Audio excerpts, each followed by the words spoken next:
Hello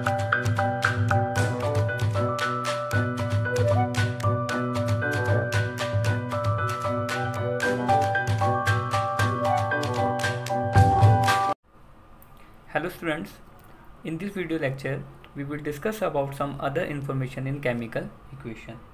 Whenever we write a chemical reaction in the form of chemical equation, some other information can also represent in the chemical equation.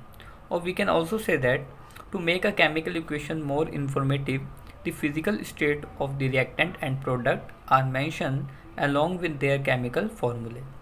Sometimes the reaction conditions such as temperature, pressure and catalyst for the reaction are indicated above and below the arrow in the equation. So student, in this lecture we will discuss about these type of symbols or notations which are very important in a chemical equation. तो student first जो हमारे पास यहाँ पे information हम mention करते हैं वो है indicate the physical state of the reactant and product in a chemical equation. तो स्टूडेंट जब भी हम कभी केमिकल इक्वेशन लिखने वाले होंगे किसी केमिकल रिएक्शन के लिए तो काफ़ी इंपॉर्टेंट रहता है कि हम उनमें जो रिएक्टेंट और प्रोडक्ट पार्टिसिपेट करते हैं हम उनके लिए जो उनकी फ़िज़िकल स्टेट है, दैट मीन्स वो लिक्विड स्टेट में है, फिज़िकल स्टेट में है या जो भी उनकी स्टेट है फिजिकल उसको हम मेंशन कर पाएँ। तो अगर हमारे पास डेटा अवेलेबल हो या हमने रिएक्शन को परफॉर्म कराया हो लैब में तो हमारे लिए काफ़ी इजी रहता है कि हम ये सारी स्टेट को मेंशन करा सकते हैं।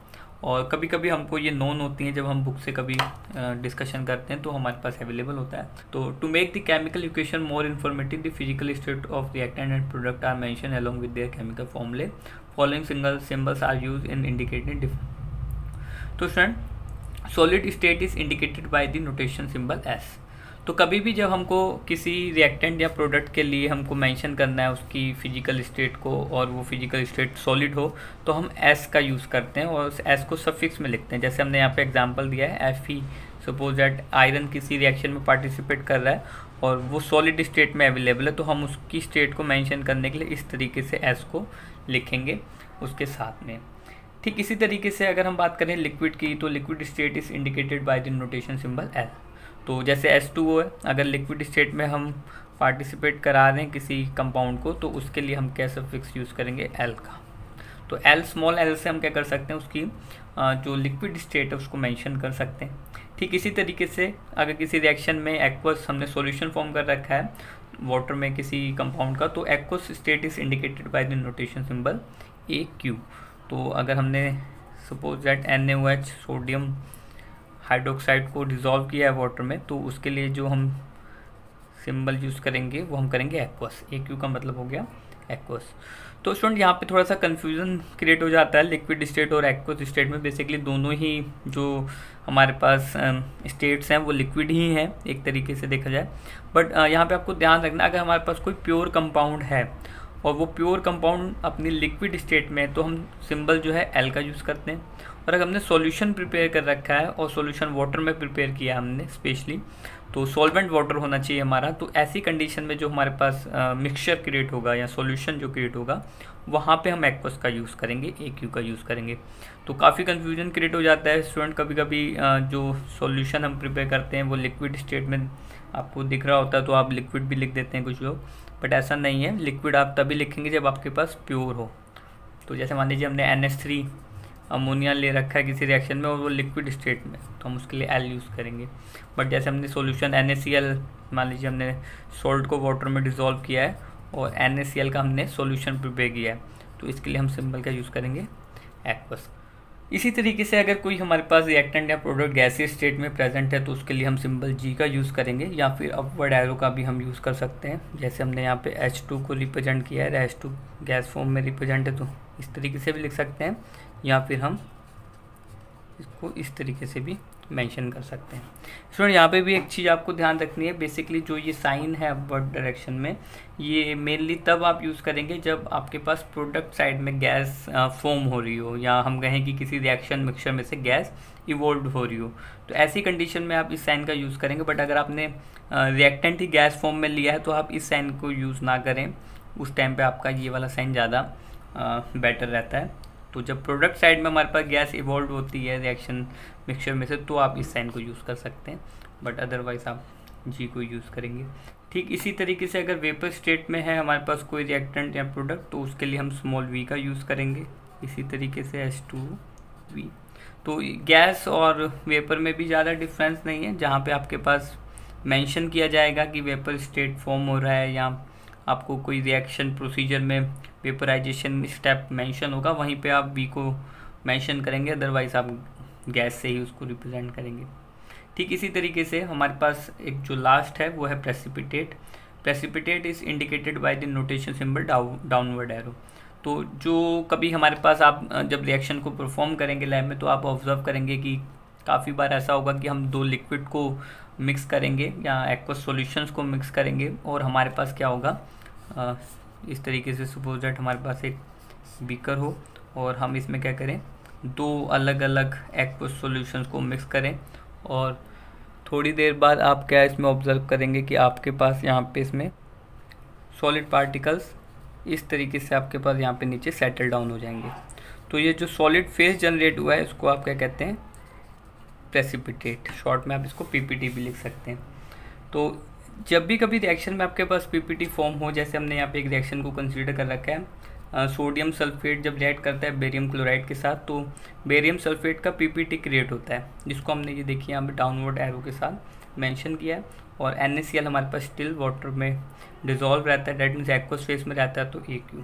तो अगर आप इस रिएक्शन को देखें तो हमारे पास Na2SO4 एक्वस फेज में है, एक्वस उसका फिजिकल स्टेट है। BaCl2 भी हमारे पास एक्वस फेज में है, और NaSO4 फिर हमारे पास पीपीटी क्रिएट हुआ जो कि सॉलिड फॉर्म में है, तो हमने उसके लिए पीपीटी का साइन यूज़ किया है। देन फिर NaCl हमारे पास अगेन एक्वस फॉर्म में।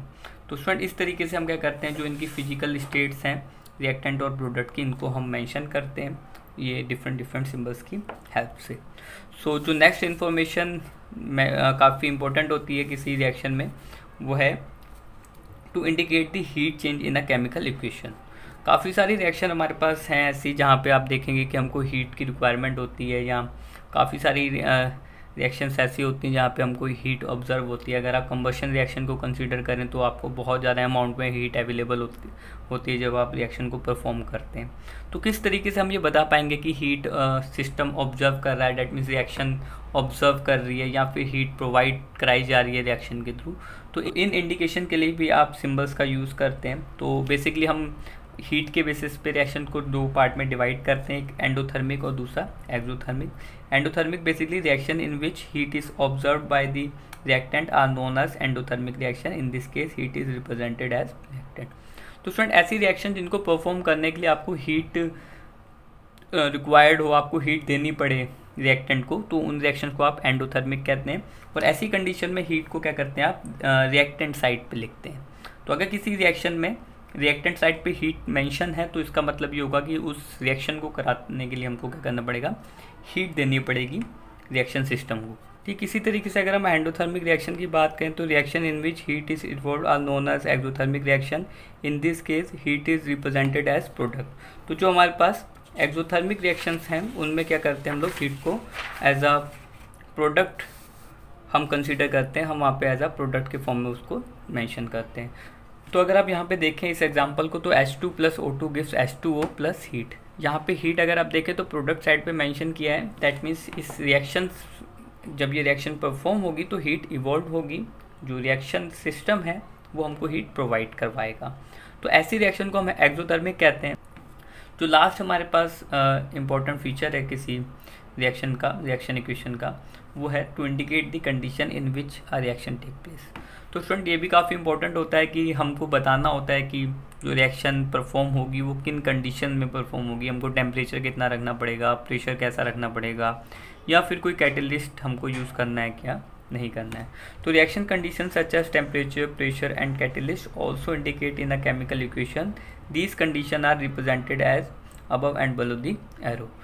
तो जो हमारे पास और एक और चीज़ जो आपको ध्यान रखनी है, temperature is also indicated by the sine delta. तो जो हमको ध्यान रखना है वो क्या क्या है इसमें, यहाँ पे हमारे पास 3 एग्जाम्पल हैं, तो आप उसकी हेल्प से इनको देखेंगे कि किस तरीके से हम मेंशन करते हैं।